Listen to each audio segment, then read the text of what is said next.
Bonjour à tous, c'est un OM de feu hier soir qui s'est brillamment qualifié pour les quarts de finale de la Ligue Europa, battant Bilbao chez eux, de quoi bien préparer le choc face à Lyon dimanche en championnat. Le quotidien local La Provence apprécie forcément et désigne Dimitri Payet comme le leader technique de la rencontre. En revanche pour Lyon, c'est la Bérésina, s'exclame le Progrès. Pourtant vainqueur 1-0 à l'aller, l'OL est passé à travers chez lui face à Moscou et quitte brutalement la Ligue Europa dont la finale est programmée dans son propre stade en mai prochain. C'est un rêve à qui il faut dire adieu désormais. En Espagne, surprise, on retrouve Didier Deschamps à la une de Super Deporte.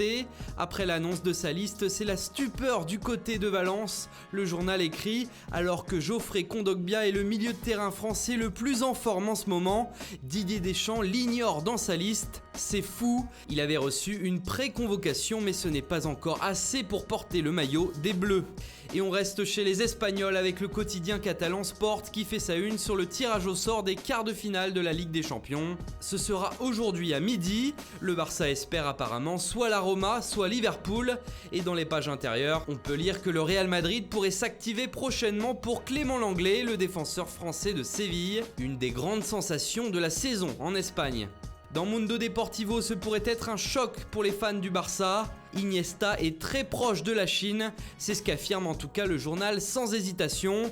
Le capitaine emblématique du FCB est en pleine réflexion sur son avenir et il doit prendre une décision très prochainement. Et enfin, on termine en Italie avec une info du Corriere dello Sport.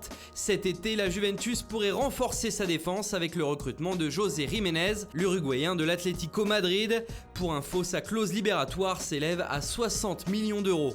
Voilà, c'est tout pour ce matin. Bonne journée à tous et on se retrouve très vite pour une nouvelle vidéo sur Foot Mercato.